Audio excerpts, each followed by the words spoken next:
चलिए सुनते हैं तेरा साथ है कितना प्यारा की कहानी।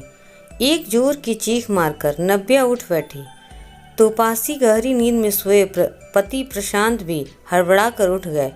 क्या हुआ? कहीं दर्द है? कोई बुरा सपना देखा? वह मैंने देखा कि मैंने हाड़ मांस के बच्चे की बजाय एक रोबोट को जन्म दिया है। क्या? प्रशांत ठठाक कर हंस पड़ा। तुम भी ना जाने क्या क्या कल्पना कर लेती हो। इसीलिए कहता हूँ अभी अच्छा सोचो, अच्छा पढ़ो और अच्छा देखो। ज़रूर दीदी के यहाँ कोई ऐसी वैसी मूवी देखी होगी। बिल्कुल नहीं, दीदी ने मेरे खाने पीने, पढ़ने, देखने हर चीज़ का तुमसे भी ज़्यादा ख्याल रखा। मैंने कहा भी, मैं कोई छोटी बच्ची थोड़ी ही हूँ। आप तो मुझे चीकू की तरह ट्रीट कर रही हो। चीकू भी अब कहाँ बच्चा रहा है, 9-10 साल का हो गया होगा। अपना ख्याल खुद रख सकता है। नहीं, तुम गलत हो। खुद मैं भी कहाँ सही थी। मैं भी तुम्हारी तरह सोचती थी कि शुरू के 2-3 साल या फिर उसके स्कूल जाने तक बच्चे को संभालना होता है, फिर तो सब आसान हो जाता होगा। पर हकीकत में ऐसा नहीं है। कच्ची पौध की तरह उसे कदम कदम पर कभी छाँव तो कभी धूप मुहैया करानी होती है।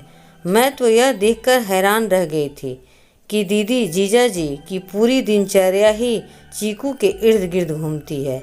एक न एक हर वक्त चीकू के आसपास बना रहे। इसीलिए दीदी ने डे शिफ्ट ले रखी थी तो जीजाजी ने नाइट शिफ्ट। पूरा दिन जीजाजी चीकू को एक क्लास से दूसरे क्लास में घूमते हैं। सवेरे स्विमिंग, फिर इंग्लिश स्पीकिंग, दिन में स्कूल, शाम को टाइकोंडो, वीकेंड में पियानो। अरे अरे, बच्चे हैं या रोबोट, कैसे करेगा बेचारा इतना सब कुछ। एक लंबी सी अंगड़ाई लेते हुए प्रशांत ने बीच में ही टोक दिया। सॉरी, मेरी वजह से तुम्हारी नींद पूरी नहीं हो पाई। तुम चाहो तो वापस सो जाओ। लेकिन प्रशांत ने उठकर पर्दा खींच दिया था। वाह, तुम्हारी बदौलत इतना सुंदर दृश्य देखने को मिला। इससे पूर्व कि तुम्हें मॉर्निंग सिकनेस शुरू हो, मैं हम दोनों के लिए कॉफ़ी और बिस्किट लेकर आता हूँ। So sweet.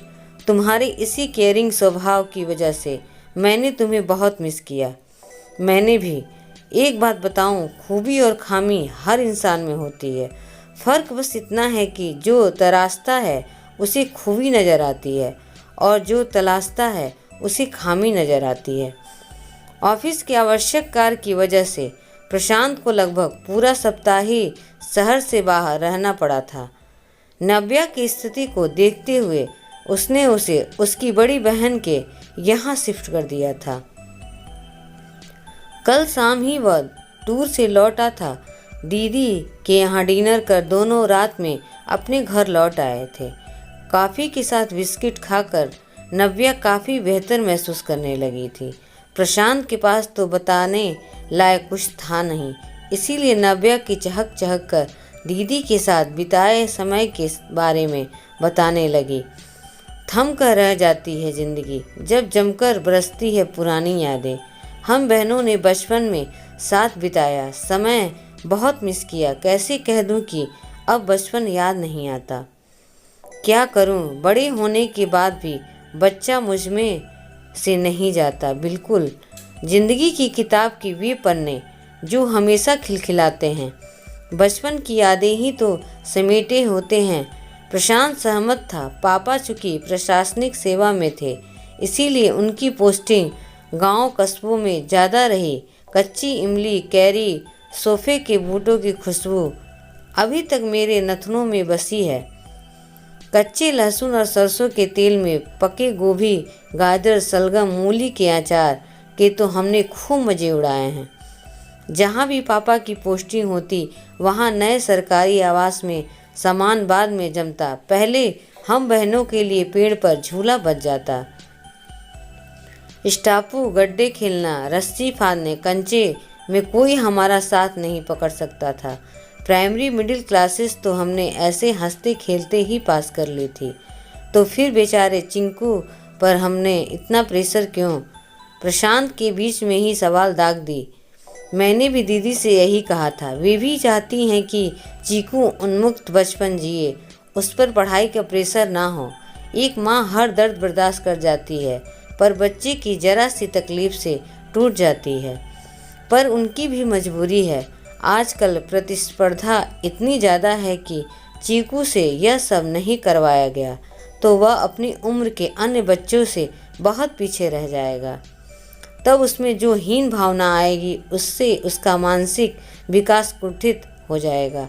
लेकिन बच्चे से उसका बचपन छीनना कहाँ की समझदारी है। उड़ने दो परिंदों को अभी खोख हवा में, फिर लौट के बचपन के ज़माने नहीं आते। प्रशांत अभी भी सहमत नहीं हो पा रहा था। खुद तुम चीकू की व्यस्त दिनचर्या देखकर इतनी दहशत में आ गई हो कि तुम्हें इतना भयावह सपना आया है। मैं तुम्हारी बात से सहमत हूँ, किंतु दीदी की मजबूरी भी मैंने अपनी आंखों से देखी है। दोनों पति पत्नी शादी विवाह मुंडन आदि पारिवारिक उत्सवों में जाना लगभग भूल ही गए हैं। दीदी बता रही थी कि गत वर्ष नंद के बेटे के मुंडन के लिए 2 दिनों के लिए वे लोग आगरा गए थे। 2 दिन और आने जाने में लग गए।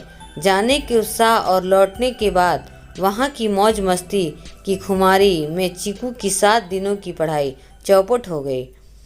परिणाम स्वरूप सेकंड टेस्ट में कुछ नंबरों से पीछे कर वह सेकंड से 4th रैंक पर आ गया था। क्लास में हर आधे नंबर पर रैंक बदल जाती है। इसके बाद पूरे साल मेहनत करवाने के बावजूद वह रैंक कवर नहीं कर पाया हूँ। प्रशांत गंभीर था। मैंने कहा भी कि दीदी, नंबर गेम में उलझना ज़्यादा मायने नहीं रखता। बच्चे की मासूमियत जिंदा रहनी चाहिए, उसका बचपन यादगार होना चाहिए, जैसा कि हमारा है। बिल्कुल सही कहा तुमने, पर बहुत सी चीज़ों को समझने के लिए दृष्टि से ज़्यादा दृष्टिकोण की ज़रूरत होती है। दीदी का तर्क भी उतना ही न्याय संगत था। कहने लगी, कल को चीकू औरों से पिछड़कर कुछ बन नहीं पाया तो बड़े होकर हमें भी दोष देगा कि हमने उस पर ध्यान नहीं दिया, उसे समुचित ट्यूशन, महंगी किताबें उपलब्ध नहीं कराई, रिश्ते नाते निभाने के चक्कर में उसकी पढ़ाई चौपट कर दी। कहेगा वह बहुत कुछ बन सकता है था, पर हमारी लापरवाही की वजह से उसका कैरियर बनने से पूर्व ही बिखर गया। वैसे भी पर उपदेश कुशल बहुतेरे जाके पैर न फटी विवाह हो, क्या जाने पीर पर आई। कल जब यही समय तुम पर आएगा तब देखती हूँ तुम क्या करती हो। चुनौती जैसी बात को हो गई यह तो मैं तो यह सोच कर ही काँप जाती हूँ कि जो अभी पैदा ही नहीं हुआ है, यानी कि हमारा बच्चा, वह जब चीकू की अवस्था तक पहुँचेगा तब तक प्रतिस्पर्धा की मुकाम तक पहुँच चुकी होगी। हम उसके साथ अपना बचपन जिएंगे या वह पैदा होते ही हमारे साथ बूढ़ा हो जाएगा। अचानक प्रशांत की नज़र दीवार घड़ी पर गई तो वो चौंक उठा। अरे बताओ, बातों ही बातों में 9 बज गए। बच्चे पढ़ने आते होंगे, तैयार हो जाओ, सप्ताह भर की छुट्टियों की कसर भी निकालनी होगी। नव्या का चेहरा लटक गया। फिर से वही बोरिंग रूटीन शुरू सोचते हैं हुए वह बाथरूम में घुस गई। नहाकर बाहर निकली तो नज़र अपने सूटकेस पर पड़ी। अभी तो दीदी के यहाँ से लाया सूटकेस भी खाली करना है। सूटकेस खोलते ही उसकी नज़र ऊपर रखी इंद्रजाल कॉमिक्स पर पड़ी। बचपन में वह और दीदी इन्हें कितने शौक से पढ़ती थी। मैं माँ पापा से ले तो आई थी, पर अब पढ़ने की फुर्सत ही नहीं मिलती। सोचती हूँ इस बार रद्दी में निकाल दूँ। दीदी ने कहा था, नहीं नहीं मैं ले जाती हूँ।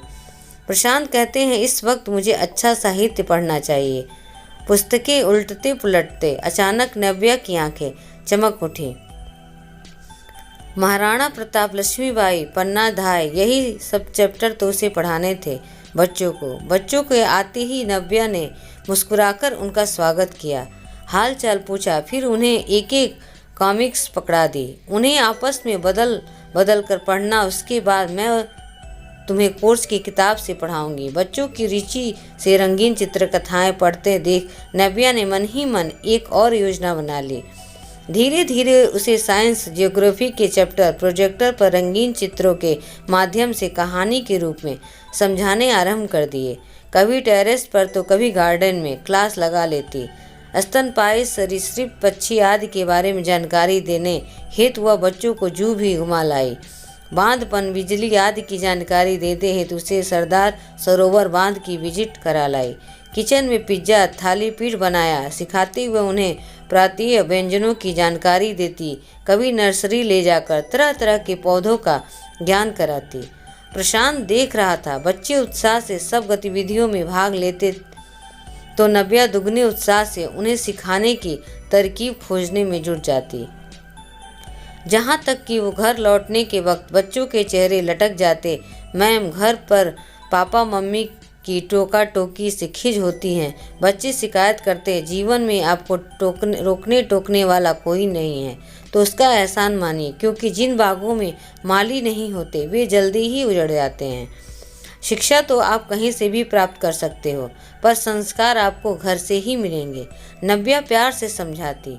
उस दिन प्रशांत के संग अस्पताल से बाहर निकलते उसने जो दृश्य देखा उसने उसके दिमाग की चूल्हे हिला दी। लोग सड़क पर गिरे व्यक्ति को उठाने की बजाय उसका वीडियो बना रहे थे।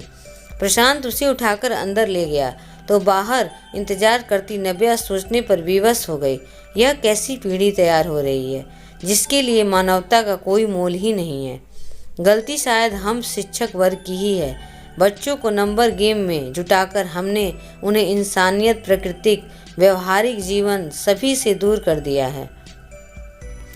बच्चे को अगर उपहार न दिया जाए तो वह कुछ ही समय रोएगा, किंतु यदि संस्कार न दिए जाए तो वह जिंदगी भर रोएगा। अगले दिन से ही उसने कुछ और गतिविधियां अपने अध्यापक कर्म में जोड़ ली। बच्चों को दूध कैसे दुहा जाता है यह दिखाने ले गई। मिट्टी में खेलना, बिना एसी के पसीने में तरबतर होना, बारिश में भीगना, अलग अलग दालों के भेद करना, घर के कामों में सहयोग करना, बुजुर्गों के पास जाना, उनसे बतियाना, बड़ों से तमीज़ से बात करना, घर के कार्यों में सहयोग करना आदि सब कुछ सिखाने लगी। डॉक्टर, इंजीनियर बनने से कहीं महत्वपूर्ण है बच्चा पहले एक अच्छा इंसान बने। अपनी ज़मीन से जुड़ा एक ग्रास रूट, क्योंकि ग्रास रूटर सदैव ऊपर ही उठते हैं, जबकि उनसे सर्वथा विपरीत स्वभाव और वर्ग वाले यानी पैराशूटवर्स हमेशा नीचे ही आएंगे। थोड़ा आराम भी कर लिया करो, इस वक्त इतना श्रम तुम्हारे स्वास्थ्य के लिए ठीक नहीं है। प्रशांत ने टोका था। फिक्र के लिए धन्यवाद, किंतु जनाब शायद भूल रहे हैं कि डॉक्टर ने कल ही चेकअप करके बताया था कि मैं और बच्चा शारीरिक व मानसिक रूप से बिल्कुल स्वस्थ हैं। वह तो है, नज़र उतारनी पड़ेगी जच्चा बच्चा की। अब घर में कोई बुजुर्ग तो है नहीं, तो यह काम भी मुझे ही करना होगा। दोनों हास परिहास कर ही रहे थे कि दरवाजे पर दस्तक हुई। ट्यूशन पढ़ने वाले बच्चों में से कुछ की माएँ थीं। नव्या जी, यह आजकल आप बच्चों को कैसी पढ़ाई करवा रही हैं? हर वक्त खेलना कूदना घूमना। एक महिला ने शिकायत की, मैंने तो सुना है आप उन्हें बड़ी सी स्क्रीन पर मूवी भी दिखाती हैं, रसोई में कुकिंग भी सिखाती हैं। बच्चे आपके पास पढ़ने आते हैं, हॉबी क्लासेस में नहीं। दूसरी ने तलक्की से कहा, जी मैं उन्हें पढ़ा ही रही हूँ, बस थोड़ा पढ़ाने सिखाने का तरीका बदल दिया है ताकि बच्चे रुचि से सब सीखें। नव्या ने नरमाई से अपना पक्ष रखा। आधी बारिश में घूमना, मीलों पैदल चलना, यह भी कोई सिखाने का तरीका हुआ? कुम्हार जब घड़ा बनाता है तो बाहर से तेज थपथपाता है और अंदर प्यार से सहलाता है। बच्चों को बाहर से परेशानियां सहना सिखाना हम शिक्षक उन्हें अंदर से मजबूत बनाते हैं। अपने बच्चे को सुंदर मजबूत इंसान बनाने के लिए इस कुम्हार पर भरोसा रखिए, वह आपके बच्चे को टूटने नहीं देगा। बड़ी बड़ी बातें करके इंसान समझदार नहीं हो जाता, बल्कि समझदार तब होता है जब वो छोटी छोटी बात समझने लगे। बच्चे तो नासमझ हैं, उन्हें तो मज़ा आ रहा है, पर ऐसे हंसते खेलते कूदते पढ़ाई नहीं पिकनिक होती है। मेरी बेटी तो आजकल कहीं चलने को राजी ही नहीं होती कि मुझे नव्या मैडम की क्लास मिस नहीं करनी। ऐसे मनोरंजन के साधन उपलब्ध करवाकर आप बच्चों को भरगला सकती हैं, हमें नहीं। कल को परीक्षा में नंबर कम आए तो कौन जिम्मेदार होगा? बच्चा फेल हो या पास, 90% लाए या 70%, आपको क्या फ़र्क पड़ने वाला है। आप तो अपनी फीस वसूल कर फ्री हो गई। मैं तो अपनी यशा को निकाल कर दूसरी कोचिंग में भेजने वाली हूँ। बहुत हुआ, इस तरह भला कोई बच्चे के भविष्य के साथ खिलवाड़ करता है। महिलाएं नव्या पर हावी होने लगीं तो नव्या के माथे पर पसीने की बूंदें चुचुआ उठीं। अंदर कमरे से सारा वार्तालाप सुन रहे प्रशांत से अब रहा नहीं गया।